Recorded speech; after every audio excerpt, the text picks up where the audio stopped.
Hello and welcome back to another episode of Your Absolute Mind, the podcast where we delve into the world of mental health and discover ways to achieve and maintain a healthy mind. I'm your host, Paula Sweet, and today's episode is all about what it takes to become mentally healthy and what I like to call in my sessions the mental health foundations. So be sure to grab a pen and a pad and take some notes, or better yet, save this episode to your favorite so you can come back and listen to it time and time again. And if you like these podcasts so far, it really does help if you like and subscribe on whichever podcast app you're using. And do be sure to send it to your friends and your family. Now, when it comes to mental health and working with clients, I've typically found that most clients, they often think it's an intricate and a complicated process that just feels overwhelming and completely out of reach for them. But I'm here today to emphasize the beauty of simplicity when it comes to working on your mental health. You don't need grand gestures or enormous amounts of time to build the foundations of good mental health. In fact, it's the small, daily steps of certain practices that can make all the difference. And over time, those small daily steps, they just build and they grow to strong foundations. Now, the way I like to describe it to my clients is this. You wouldn't build a house without firstly ensuring that the foundations are strong and solid. Now, one of the key foundations of mental health is to establish healthy routines. When we have a routine, it provides us with a sense of stability and security. And this allows our minds to just relax and find comfort in the predictability. So let's break this one down. Now, the first thing I look at when working with a new client is their routines, typically their bedtime routine, because getting a good night's sleep, it's crucial for our mental well-being. And it's not about spending hours tossing and turning in bed, but about creating a simple routine that prepares your mind and your body to rest and to sleep. You might find it helpful to read a few pages of a book or dimming the lights or practicing some gentle stretching before bed. But did you know that one of the best ways to help your bedtime routine is with your morning routine? Yeah, your morning impacts your night. So let me give you an example of a client that I had, and we'll call her Linda. Now, Linda came to me struggling with anxiety and feelings of panic during her day, and after doing the initial discussion, we found that her routines and what she does at nighttime was completely out of sync. She didn't sleep well. Typically, she'd toss and turn, struggle to fall asleep, and then when she did eventually get to sleep, she'd then sleep through her alarm in the morning because she was just exhausted. Now, this in turn then created the chaotic morning as she was constantly rushing around to get to work on time. And that's when the anxiety would typically start to kick in, on the drive to work or as she got through the doors. Now, anxiety, as most of us know, is your body's response to feelings of stress. Stressful morning, stressful situation. So that stressful morning was causing her anxiety to start. And it all just became a vicious cycle that she couldn't get herself out of it.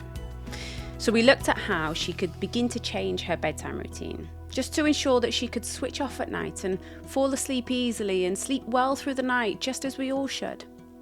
So I asked Linda to evaluate the time that she needed to get up to give her time to wake up naturally, calmly, and without the chaos. Now for Linda, it was 6 a.m. However, what she had been doing was waking at 6:45 that left her literally minutes to spare, and she was rushing around all the time.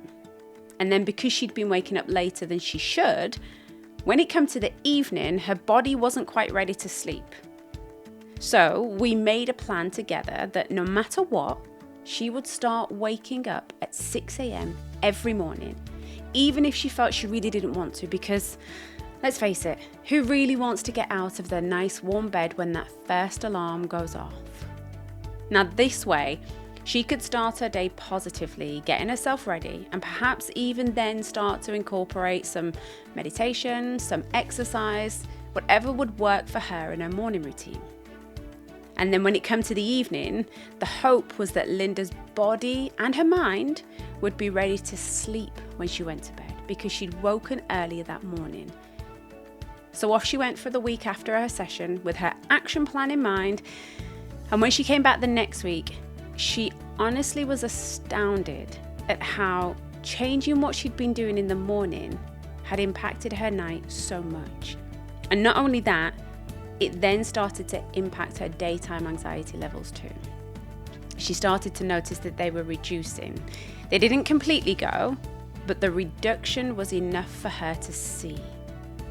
So remember, your morning impacts your bedtime routine.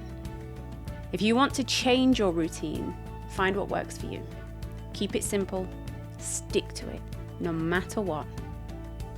So tip number 1, fix your morning routine to help your bedtime routine. Next up, we've got exercise and movement. And I say movement because that's the important part of this one.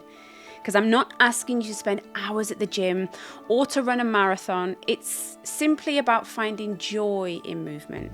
So it could be a short walk in the park, a quick dance session in your living room or the kitchen while you're cooking, or just some gentle stretching in the morning and the evening.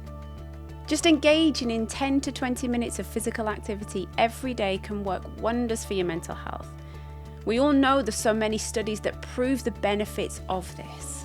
Just keep it simple and within your capability. You don't need to go from doing nothing to being a CrossFit trainer or a marathon runner or someone who just loves going to the gym at 5 a.m. every morning. I simply get my clients to just walk more, take the stairs, just move their bodies more than they are. And they progressively build up to more levels of exercise as their capability goes up. Now, next up is our hydration. Now, this is another essential foundation. Our bodies and our minds thrive when we are hydrated. So keep a bottle handy and sip on it throughout the day. It's a simple practice, but it can make a huge difference in how you feel mentally and physically. Did you know that when we're dehydrated, our body sends signals up to the brain that there's a problem? Now, what does your brain do when there's a problem? Now, I'm sure you've heard of the fight or flight, right? Yep, you guessed it. Your brain goes into its fight or flight, which then, guess what happens next? Those anxious feelings kick in. So dehydration can send your brain into anxiety responses. And I'm not saying that dehydration is the reason for all anxiety, but it is one of those foundations that you can take action on straight away. Simplicity is key, remember? Now, the first thing I do every morning is I start my day with a pint of water, and then I keep water near me at all times. Now, a lot of my clients struggle to drink more as it's not a habit that they've created. But with all aspects of change, consistency is key. And I ask them to just remind themselves whether they need to set reminders on their phones, sticky notes everywhere, keep one of those bottles with the times on it so that you can visually see how much you're drinking. Just implement those changes and it will come over time. Now let's talk about mindfulness and meditation. Now, many people believe that these kind of practices require hours of sitting cross-legged and clearing your mind completely. And if I'm honest, I thought this many years ago as well. Now, while that can be beneficial for some, and some people really delve into the world of long meditation work, it's not the only way to cultivate mindfulness and meditation in your life. Just start by taking a few minutes every day to be present in the moment. So whether that's through deep breathing, focusing on your senses, or engaging in a guided meditation, all of these simple practices can bring about a profound sense of just calm, peace, and clarity. Mindfulness is just about being present, focusing the brain into the surroundings instead of that whirlwind of anxious thoughts going on inside your mind. And another foundation for mental health is connection with people. We humans are social beings, and nurturing relationships is essential for our well-being. Now, in the book Lost Connections by Johann Hari, he talks about our need for connection and how this goes way back to our sense of being in a tribe and feeling safe when the tribe have got our backs when things go wrong. Now, this doesn't just mean family members, Your tribe can be friends, it can be people that you meet through hobbies, anyone that you can connect with. So be sure to take time to connect with anybody, loved ones, whether it's through a heartfelt conversation, a simple text message, or sharing a laugh over a cup of coffee. It's those little moments of connection that can truly nourish our souls and make us feel like we're part of a tribe, that we are safe, we are secure, and these people have got us when we fall. And lastly, let's not forget about nutrition. When we fuel our bodies, our brains benefit too. And now I'm sure you've all experienced some time when maybe you've eaten too much of the bad foods and felt awful afterwards, right? I know I've done it. Now, eating well doesn't have to be complicated or time-consuming. Just incorporating some simple, nutritious meals into your day can have a significant impact on your mental health. So remember that the path to good mental health doesn't have to be overwhelming. It's about daily steps and incorporating simple foundations. Just embrace simplicity and make some small, consistent changes that build upon the foundations of mental health.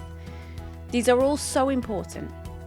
And this is why I spent the past 18 months building an app that focuses purely on simplicity, structure, and routine. I built this because I can only help so many people on a one-to-one basis within my practice. But with an app, I can reach so many more with the basics of sessions. It's my way of making the foundations, the simple, really simple. You get a brand new short meditation given to you every morning, which are all less than 10 minutes. So you don't need to spend time hunting for a new meditation every single morning. A journal to help you track your moods and see patterns that may arise. And then lots of nighttime meditations to choose from so you can finish your day positively, calmly, and sleep well. And I've also included simple micro programs for you if you're really struggling with something and want to learn some coping strategies from therapy. It's all there, all in the app, to make mental health simple, which is my goal for the world. So that's it for today's episode of Your Absolute Mind. I hope you found this episode on the foundations of mental health helpful and inspiring. Remember, it's the simple, consistent actions that can transform your well-being. Now, if you have any questions or topics that you'd like me to explore in some future episodes, feel free to reach out to me on social media or through the website. And as always, take care of yourself and be kind to your mind. Until next time, this is me signing off.